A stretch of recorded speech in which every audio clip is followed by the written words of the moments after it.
Well, hello, friends. Coming at you with a little video here. I posted some video a while back, and I mentioned in passing that in the new system that humans will be these gray, asexual creatures all wandering around the earth. And understandably, somebody in the comments basically said, dude, I don't know what religion you're thinking of, but that is not what Jehovah's Witnesses teach.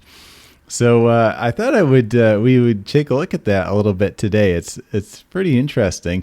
And basically what we're going to do is delve into the world of ghost teachings, as they're termed in the book, The Reluctant Apostate.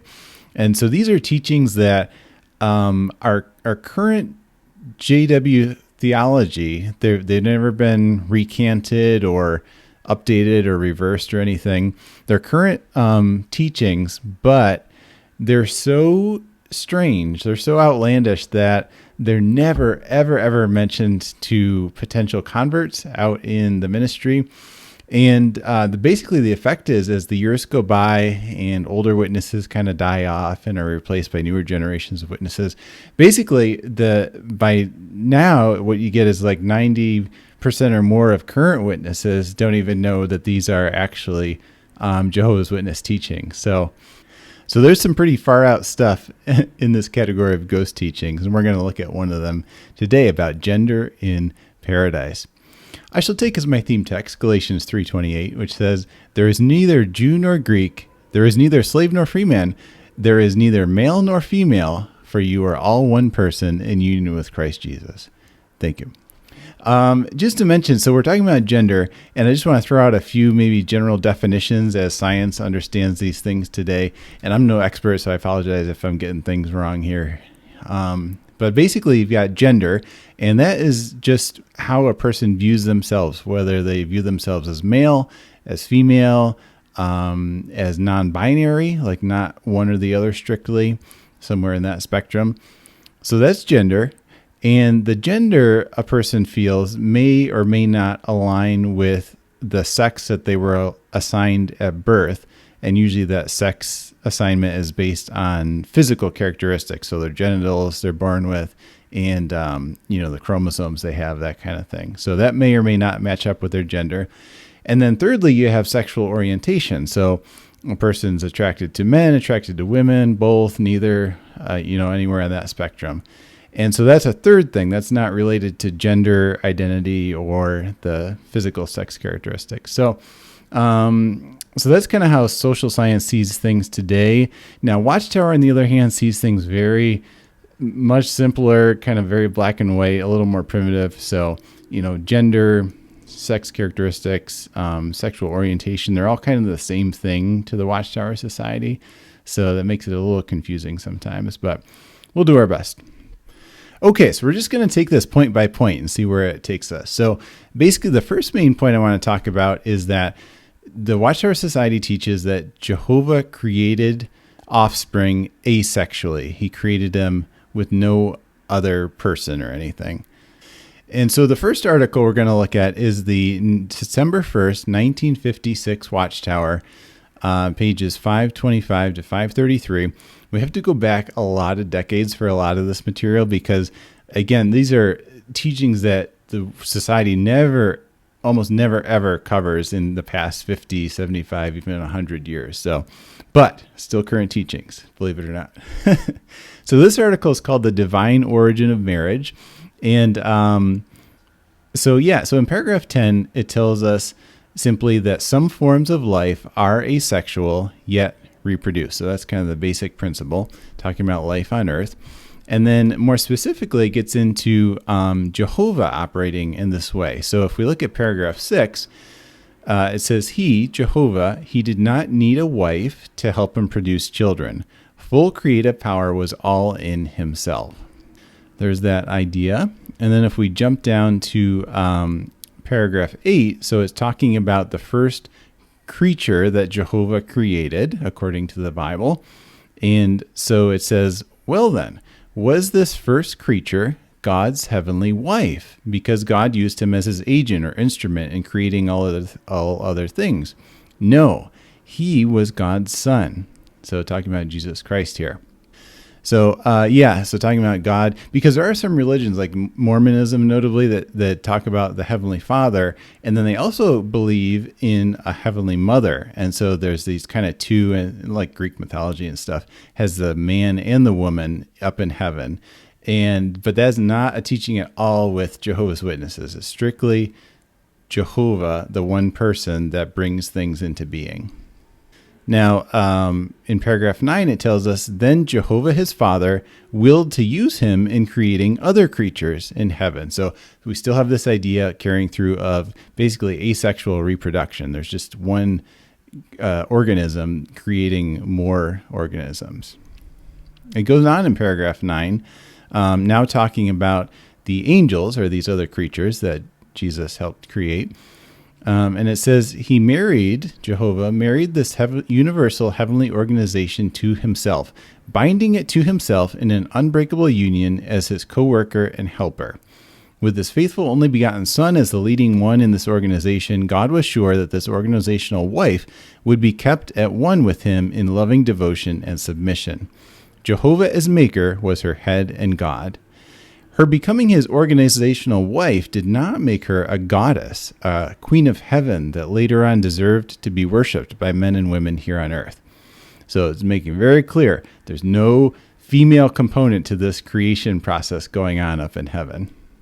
So that's what the angels were observing during Jehovah and Jesus creating things. It was always just this asexual type of reproduction, just a single organism creating life. So now in paragraph 10, it tells us, on the third creative day of preparing this earth, it was intensely interesting for them, for the angels, to see God's wisdom in mating certain forms of plant life, even causing some plants to unite in order to reproduce their kind. On the fifth day, they saw God create innumerable kinds of fishes and sea animals that were paired or mated in order to bring forth their young, and then also many kinds of flying creatures and bird life. The applying of the marriage principle progressed still farther on the sixth creative day, when God caused the earth to bring forth land animals, wild and domestic and crawling or creeping, none without its mate. In these unions of plant and animal life were to be seen the arrangement of male and female working together for a common purpose, the drawing powers of sex operating to bring them together. The word sex means the dividing of the various kinds of creature life into male and female forms, and is actually drawn from the Latin word meaning to cut or divide. Nevertheless, the purpose of this sex division is not the producing of a disunion, but is rather for producing a union, a combining of forces to produce a combined result, neither sex being complete without the other, each sex being so constructed as to attract the other and carry out a certain function. So this is interesting stuff. You don't hear this talked about much in the Watchtower study articles these days. But yeah, so it's saying this was super interesting for the angels to observe, because this was like a whole new concept for them. All they were familiar with was seeing asexual reproduction by one organism. And now Jehovah is coming up with this whole new paradigm where you separate out these. You have the male organism and the female organism. They come together and mate to reproduce and produce offspring. And so that was like a whole new deal for them to observe. Okay, so that's our first point. Now we have our point 2, and that is basically that Jehovah's Witnesses teach that Adam was created as, I guess we would say, as non-binary. He was a single gender with both male and female characteristics within him. And so to see this spelled out clearly in the literature, we have to go way back to the March 1st, 1926 Watchtower on page 77. This is an article called The Beginning of Sin. And in paragraph 7, it tells us, after this, Adam was put into a deep sleep, while God took from him that from which he could form a helpmeet for Adam. This means that Adam at the first was a bisexual creature, and that God took away from him that part which would make the female. God formed a woman and then brought her to Adam. When he beheld his counterpart, still more graceful than he named her Isha, woman, because she was taken out of Ish, man. So, pretty interesting stuff here. You may not have known that Adam was a bisexual creature when Jehovah created him in the Garden of Eden. And that is what the Watchtower Society teaches about Adam. So it's spelled out pretty clearly there. And then if we look back to that 1956 Watchtower here, it gives us more detail and kind of spells out more definitively that, yes, Adam did contain, he was a single creature that contained both the male and female traits within him. So if we look at paragraph 16, well, actually paragraph 16 is just quoting from Genesis, and it's kind of interesting. It says, "This is the book of Adam's history. In the day of God's creating Adam, he made him in the likeness of God. Male and female, he created them. After that, he blessed them and called their name man in the day of their being created." So I just thought this was kind of interesting that you can kind of read it as he was created male and female in the likeness of God. So you can sort of say, I guess God has male and female sides to him, both contained within him. And so when he created Adam, he followed that pattern of male and female within a single human, within an organism. Okay, in paragraph 14, it tells us, Adam felt no desires of sex. As a perfect man, he was balanced and not divided as to sex. So this is one thing you kind of see as a theme is there's this kind of like yin-yang thing going on, balance in the force. And so Adam has this balance of male and female combined within him to create this perfect human. Paragraph 16, it tells us God, so this is talking about when Eve was created. It says, God had now divided the feminine characteristics from Adam and put them in this woman, or Isha, and thus produced the human sexes. So that was taken out of Adam and put into make Eve. So unfortunately, in all the stuff I read, there was no writing on what Adam looked like prior to Eve being created. So no speculation on the society's part of what, like, did he have male genitals before this happened? Or what, was he a Ken doll? What did he look like before Adam and Eve were split out into two people? So that's left to our imagination. Paragraph 20. It tells us when God took the male and female characteristics or qualities that were combined in balance in the original Adam and divided them between the sexes, he did not mean to start any battle of the sexes in the paradise of Eden. He did not mean to start any competitive coexistence between the sexes. Though the man Adam had the feminine properties divided from him and embodied in his wife, he was still left perfect. He was still in God's image and likeness. Eve, with the female characteristics controlling in her, was likewise perfect, but she was one flesh with Adam. One flesh does not hurt itself. It does not fight itself. The living cells of the flesh combine together, hold together in various organs and tissues, according to the law of the great organizer, Jehovah God. So it was to be with the two sexes, for they are in reality just one flesh. So again, just emphasizing this idea that the single organism was split into two here in Eden. And finally, we see that one more time here in the September 1st, 56 Watchtower, page 533. So this is the second study article called Marriage Under Imperfect Conditions. In paragraph 1, it says, the taking of a rib from Adam, and along with it, the female characteristics that were originally in him, did not make him unhappy. God's presentation of these things back to him in the form of a perfect woman for his wife ushered him into a happiness he had never known before. His wedding day in Eden was a most happy one.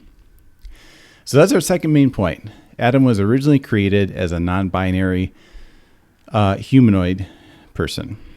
Okay, so our third point, why was Adam split into Adam and Eve, with Eve getting the female traits and Adam keeping the male traits? The reason was in order to reproduce, to fulfill that mandate God had given humans to fill the earth, to populate the globe. And so we can see that if we look in the May 1st, 1960 Watchtower on page 277, this is the article titled, The Benefit of Living for God's New World. In paragraph 5, it tells us, so that they could multiply, God created them with the ability to reproduce, And that was why he made the two sexes, male and female. By the man and woman coming together in sexual union, they would beget children after their kind. So just spells it out pretty clearly there. That's the reason they were split into two, so that they could reproduce and have children. And back in that first study article in paragraph 15, it just kind of points out why, like, it wasn't just for companionship, because, Jehovah could have just made more creatures just like Adam with that non-binary characteristics within him, but that's not what he did. So in paragraph 15, it says, Adam stood out different from all the lower animals. He had no mate with which to reproduce his kind. God could have produced other men just like him from the dust of the ground, each one separate and distinct from Adam, each an immediate creation of God, but that would not have resembled the pattern of life found in other kinds of earthly creatures. So just driving that point home, this is how God wanted reproduction to work on the earth, was having a male and female of each kind, and they would come together and reproduce, and that's how they could fill the earth up. Okay, so just a little summary so far. Point 1, God reproduced asexually. Point 2, on earth, he introduced this brand new way of reproduction with the male and female coming together, mating. Point 3, Adam was initially created non-binary, containing both male and female within him. And then Eve was created to split, and that split the male and female traits into two separate humans. And the purpose was to populate the earth. Reminder, these are all current Jehovah's Witness teachings. Okay, so that brings us up to the present day.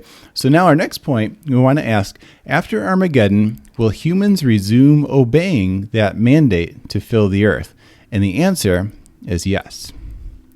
So now we're going to bounce back to a November 1st, 1938 Watchtower on page 325.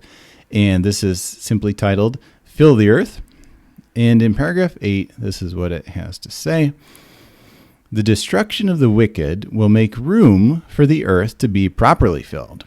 The original divine mandate given to Adam, restated to Noah, will be carried out by the great multitude, and it is clearly supported by the scriptures that such righteous ones will carry it out. It was proper for perfect Adam and Eve to multiply, and it appears it will be in full harmony with the divine will that the Jonadabs, or great multitude, shall marry and multiply after Armageddon. So basically it's saying there's evidently some unknown number in Jehovah's head that is the proper population of the earth. And so since like 99% of the people are killed off at Armageddon, the survivors, the great crowd, have to get busy to get the numbers back up. They're at rookie numbers. They got to get back to that goal population of the earth. And so that's the point of reproducing and having children after Armageddon. So we're going to take just a side detour here for just a second, because you may have thought as a witness, when you were active as a witness, and especially if you were a single sister and you were one of those many sisters who had a lot of trouble finding a husband in the truth.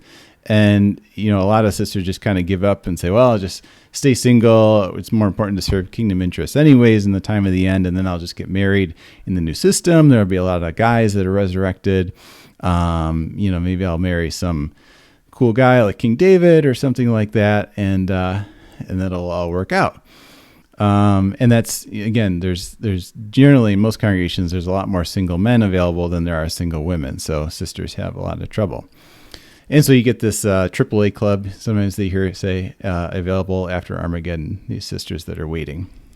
Now, unfortunately, I hate to put cold water on this whole concept, but the Watchtower here explains that there is a sequence of events that's going to happen. So basically it says, first, the Armageddon survivors will marry, start having kids, they will repopulate the earth, and then later in the millennial reign of Christ, once that's done, that's when the resurrection will occur. And it's described in over many, many paragraphs in this 1938 Watchtower article. I tried to find the most concise statement I could about this. And so there's one that's pretty close on page 332.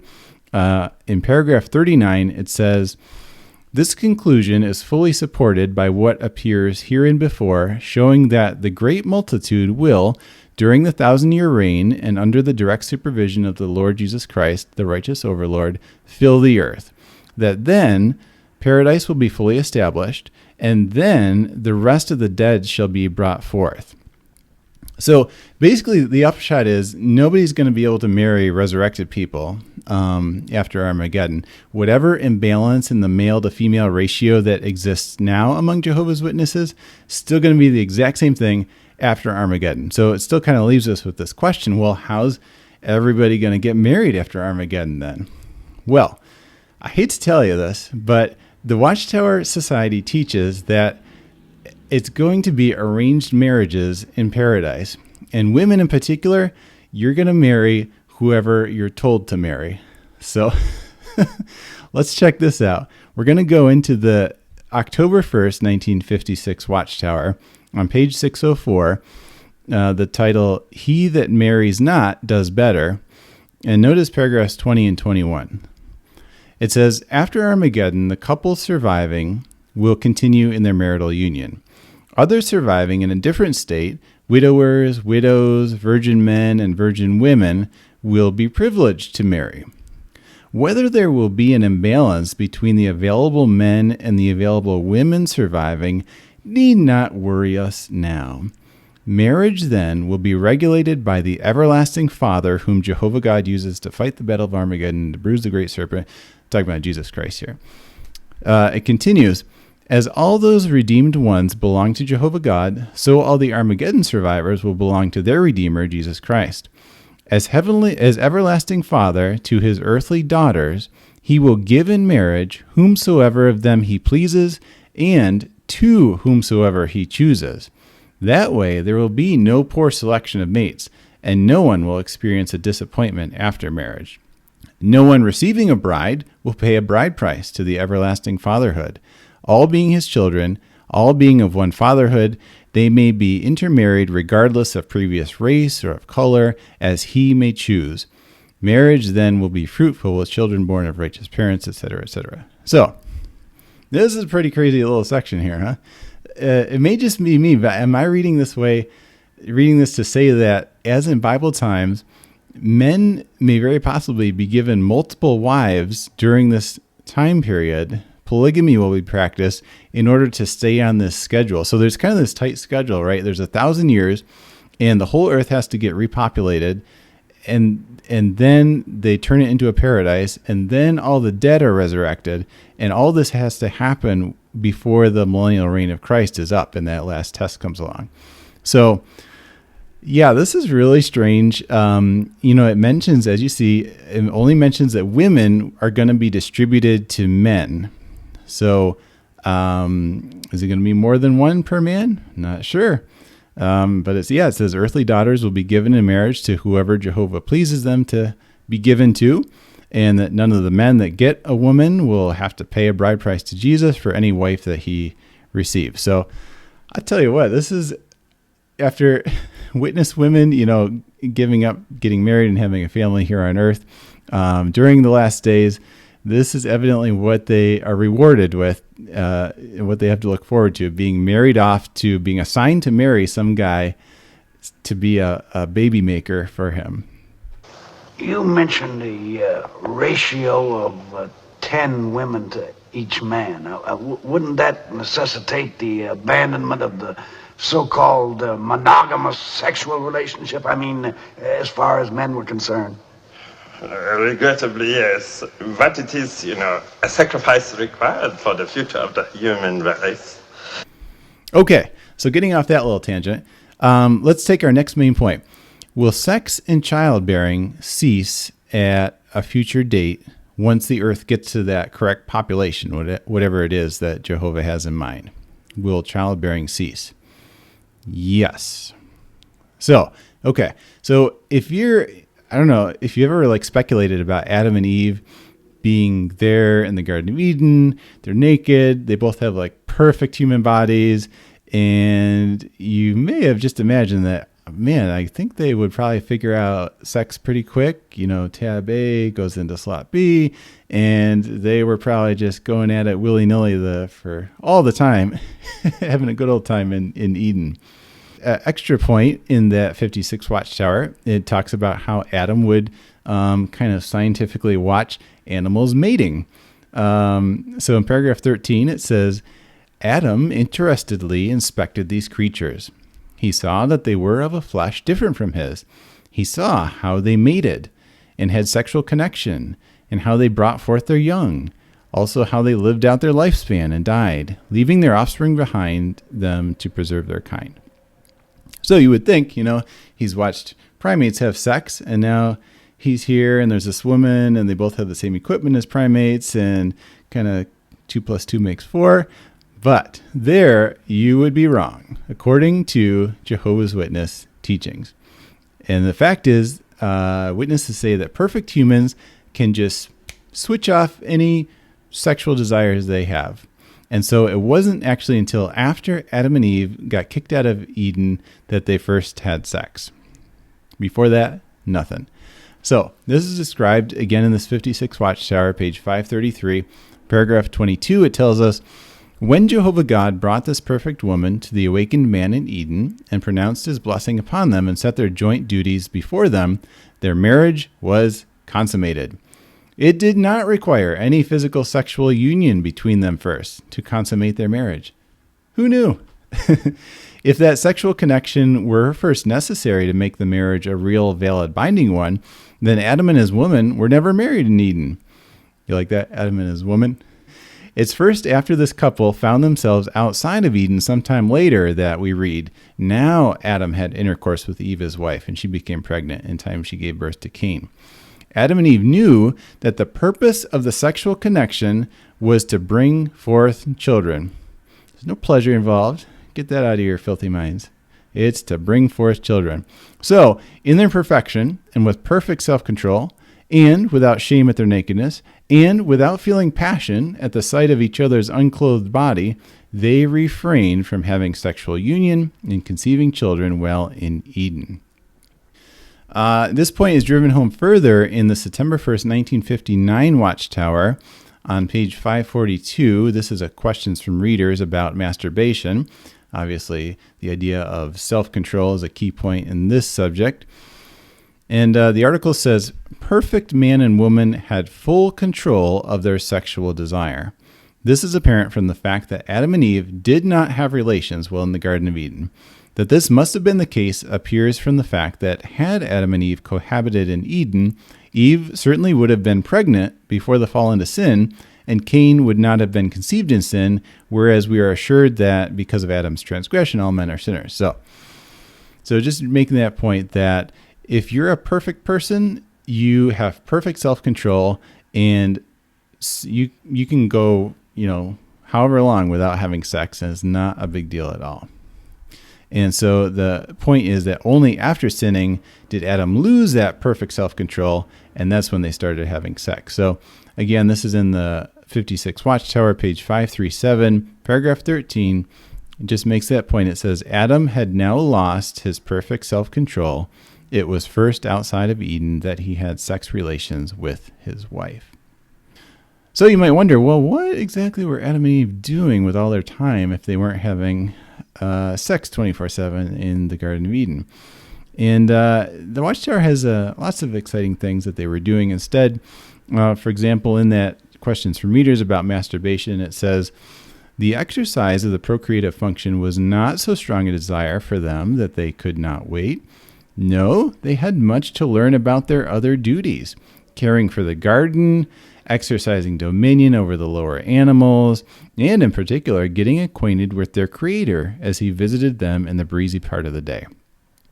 So they had perfect self-control regarding sex. They didn't need to have sex if that wasn't the plan. And in fact, the Watchtower says all their perfect children would be exactly the same way as well. So if we go into the November 1st, 1960 Watchtower, page 653, the article Marriage in Paradise, paragraph 19. And so it's talking about if they hadn't sinned and, just things progressed and all their kids had kids and all that. So it's saying, when this purpose of populating the earth, when this purpose had been accomplished, the perfect married couples would exercise perfect self-control and refrain from producing further children. According to God's will and arrangement, their power to reproduce would also reach its limit and would cease functioning. So there you go. Perfect humans can just shut it off. Turn it off like a light switch, just go click. It's a cool little Mormon trick. And this idea specifically that childbearing will cease at a future date is also mentioned in the 56 Watchtower on page 604, paragraph 23. This is the same article about who you'll be assigned to marry in paradise.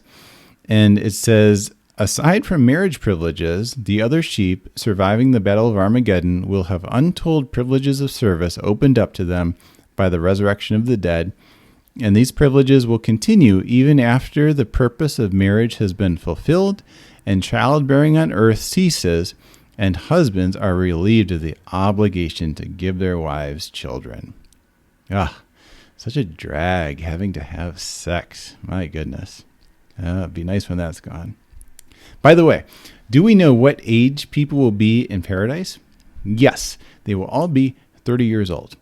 And this is also very specifically laid out in the Watchtower literature. If we look way back to the November 7th, 1923 Golden Age, on page 84, this is a fun little article about one of those 6th generation pictures that somebody took, which was probably pretty rare back at that time. But yeah, anyway, so this was an article the Golden Age ran. But you'll notice it says, so this was in 23 and they expected Armageddon to come in 25. So it's talking about right after that. The article says, then grandma, great-grandma, great-great-grandma, and great-great-great-grandma may grow into mental, moral, and physical perfection by growing down to the ripeness and beauty of age 30, and the baby and mother may enjoy the same privileges by growing up to age 30, and there remain. So there you go. Okay, so let's recap so far. So at this point in paradise, everyone is a 30-year-old adult. There's no more sex because the purpose of sex is not pleasure. It was to do a job, populate the earth, and that's been finished. But no sex is super easy because everyone is exercising perfect self-control, and the desire to have sex anymore for eternity is just boop, gone. So that's cool. There's no children running around. They all grew up to 30 years old a long time ago, and that's where they stopped. Now, so one other major point at this point in Watchtower timeline, people are in two groups, married and unmarried. So the Armageddon survivors are all married. Either they were married already before Armageddon and they just stayed that way afterwards, or they were one of those who were assigned somebody to marry in the new system. But all the resurrected ones are unmarried. And so this is something we know from Watchtower teachings, that after a marriage mate dies, the marriage ends and the surviving mate is free to remarry if they want. But the 38 Watchtower there makes it clear that after the resurrection, nobody that dies and was resurrected will get married again. So in paragraph 9, it says, death does dissolve the marriage tie, as it's written. If the husband be dead, she, the wife, is loosed from the law of her husband. So then, if while her husband liveth, she be married to another man, she shall be called an adulteress. But if her husband be dead, she is free from that law, so that she is no adulteress, though she be married to another man. Paragraph 10 continues, under the scriptural rule, all those who were in the marriage relationship before dying will, if brought back in the resurrection, come forth as unmarried persons. And finally, in paragraph 40, it says, furthermore, angels are not tied together in the relationship of wedlock. The resurrected ones, that is, children of the resurrection, have no such ties, because death has dissolved whatever marriage relationship existed with reference to them. There is no need at the resurrection of them to again take on such marital relationship. So, just to drive the point home then, will marriage for everyone end once the earth has been populated sufficiently? So all the resurrected ones can't get remarried, but what about those ones who were married initially in the millennial reign? What will happen to their marriages? Well, the Watchtower says those will end too. So in paragraph 10, it says, if the marriage tie of the Jonadabs who survive Armageddon is not dissolved by Armageddon, how will that relationship be made to cease? The Lord will determine that, even as he would have determined that same problem had Adam and Eve continued righteous and fulfilled or carried out the divine mandate. Undoubtedly, he will determine that question when the end of reproduction has come and the earth is filled with a righteous people. And it continues in paragraph 40. So we just read about the angels aren't married, the resurrected ones won't be married.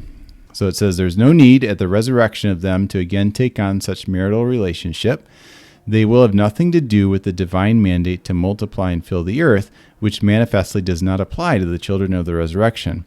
When that divine mandate is fulfilled or performed by the end of the 1,000-year reign, then the need to marry will doubtless cease as to all human creatures. So, this brings us to the next stage of human existence. Everybody's 30 years old. Everyone has perfect, awesome human bodies. There's no sexual desire. And now we can add that there's no marriage. There's no family relationships.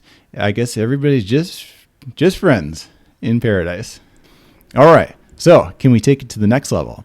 Remember that the reason that Adam was split from a single creature with that balance of male and female traits was to populate the earth. So that's over now. So will humans morph back into that single non-binary gender again? Now this is getting really interesting. We're going to go way back to the April 2nd, 1930 Golden Age magazine on page 446. And this was a question that was posed there. Will husband and wife live together after the resurrection is completed if both are in harmony with God? Answer. The scriptures do not reveal what the relationship of men and women will be after the resurrection is completed. The most we know is that there will be no children born during the last 100 years of the millennium, nor any born after that, because men and women do not have children after they reach the age of 100 years. Not sure how they figured that out, but there you go. Whether the identity of the sexes as such will be preserved, we do not know. There have been some well-authenticated instances in which women have been transformed into men, and it is possible that this transformation may become general, and we shall all be brothers together. Oh yeah, we're getting some interesting stuff now. So, unfortunately, they don't cite their sources as to these well-authenticated instances in which women were transformed into men, but, as it says, well-authenticated, so there you go. But at any rate, the Watchtower Society is going in on this possibility that it's very possible that, hey, humankind, the men and women, will just kind of merge back into that original bisexual creature that Adam was, just the way Jehovah created him in the beginning. All right, let's go to an even more clear article. This is the June 7th, 1922 Golden Age magazine on page 551. This was a front page article on the magazine, and is discussing the scourge of our times, the new woman. Yes, talking about women leaving the home, not being solely homemakers anymore and raising children, but can you imagine going to work in factories?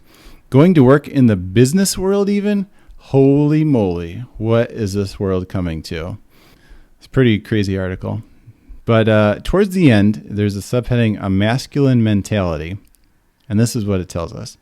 It says, with her ambitions, woman is acquiring a masculine mentality. But it must not be hastily assumed that this is unadulterated advantage, accomplished without a sacrifice. Uh-oh, what's the sacrifice? Let's read in the next paragraph. It says, in the scramble, hurry, and excitement of public life, women deplete their reserves of vitality and bear in consequence defective offspring. Yes, bad news for these women. I mean, you can just see all those business women who work outside the home and all the defective offspring they're bearing these days. It's terrible, I tell you. But the article goes on to say, hey, it's not all women's fault. It says, neither is her conduct strictly reprehensible, inasmuch as woman acts more as the unconscious instrument of providence, perhaps, than from deliberate purpose in thus unsexing herself. Instead of indomitable mass ambition, cosmic forces are irresistibly drawing her. She is responding to a subconscious urge. A divine golden age impulse is stirring in her, not to transpose the sexes, but to merge them. The present effect is discord and the sex war. The ultimate purpose is uniformity and harmony. Gradually, sex distinctions will disappear, for the Holy Scriptures seem to indicate that finally there will exist none in the kingdom. Oh yeah, laid right out there for us. Sex distinctions will disappear. There will exist none in the kingdom. And so women working outside the home and getting these masculine mentalities, naughty, naughty. But that's really not their fault. It's just part of Jehovah's plan to get humankind back to what he originally wanted, those non-binary creatures. Now, the writers of the article seem to realize that, this may be a little shocking to some of the readers. And so the final subheading tries to explain it a little more. It says, we may regret the metamorphosis of woman's character, but we are constrained to submit to the logic of events. I mean, there's really nothing you can do. The facts are the facts. It says, since the elimination of sex is contrary to human experience, it's difficult to adjust our preconceptions to admit its likelihood. Sex is one of the basic facts of life as we know life. All life is regulated by two fundamental impulses, alleviation of hunger and reproduction. We have no experience of life disassociated from either. Existence is a sequence of birth and death, of growth and decay, and it is well nigh impossible for the human mind to grasp any contrary conception. However, it goes on to give a little comfort in the final paragraph. It says, the man or the woman of today, with only a retrospective view of human experience, naturally conceives of a world without the contrast of manhood and womanhood, as a world in which all romance and all the consolations of life would be absent. But doubtless there will be compensations that will extinguish regret for the present imperfect system. Things which eye saw not, and ear heard not, and which entered not into the heart of man, whatsoever things God prepared for them that love him. Yes, romance and consolations of life may be gone, but there will be compensations. What compensations? Who knows? I'll have to wait and see. And so now at this point, we pretty much know the actual complete picture of actual current Jehovah's Witness teachings about what life in paradise will really be like. We'll all be 30 years old. We'll all be asexual, and that's cool. We'll all be, I don't know if you want to say a single gender or no gender. We'll be non-binary. There'll be no children running around. There'll be no marriages. There will be no families. So I tell you, I mean, what about all those illustrations in Watchtower literature about the families in the paradise eating the fruit and the children playing with the lions and the panda bears? Well, basically, the fact is those are picturing the first few decades in paradise, or at most the first few centuries after Armageddon. And after that, for the next million, billion, gazillion, trillion years, we will all be identical humanoid creatures living next to each other, no family connections at all. It's all laid out in the literature if you know where to look. It's all there, black and white, clear as crystal. And so I tell you what, is it any wonder that the society never, ever discusses its actual true theology with potential converts, or for that matter, even with modern day members? I mean, really the only hints you get about any of this stuff is when the society discusses that question of whether resurrected people will still be married. It's discussed it many times over the years. Basically, for each new generation of witnesses, it addresses this subject because there's just so much angst and distress about witnesses who experience the death of a loved one, and they're just unsure where they stand. Should they get remarried? Should they wait to be reunited in paradise? So the society is always answering this. And I mean, in my book, I put a chart of all the all the times the society's answered that, and their questions, which vary very randomly from generation to generation, from yes, they'll still be married, to no, they won't be, to yes again, to, I mean, the most recent answer is maybe, who knows what's going to happen. The thing to notice about all these articles, Now that we know the actual JW beliefs about what paradise is going to be like, you want to notice not what is written, but what is not written. Notice the white space around the words that the society leaves on the page. Notice the hole at the center of the donut. A case with a hole in the middle. A donut. The point the Watchtower writers are dancing all around and never saying explicitly is, guys, you don't get it. Stop worrying about whether you'll still be married to your wife in paradise. The thing is, nobody's going to be married in paradise. Stop writing us about this subject. In fact, you people won't even be male or female anymore. That's what you believe. You just don't know it because we haven't told you. So, yeah, that's the deal. This is a really interesting subject. I don't know. I like it. I knew a lot of it before making this video, but some things like the fact that women would be assigned to men to bear their children after Armageddon. Well, there's some really wild stuff that the Watchtower Society believes. So anyways, I hope you enjoyed this video. That pretty much wraps it up. Thanks for watching. Stay tuned for more videos, and we'll catch you in the next one. Bye now.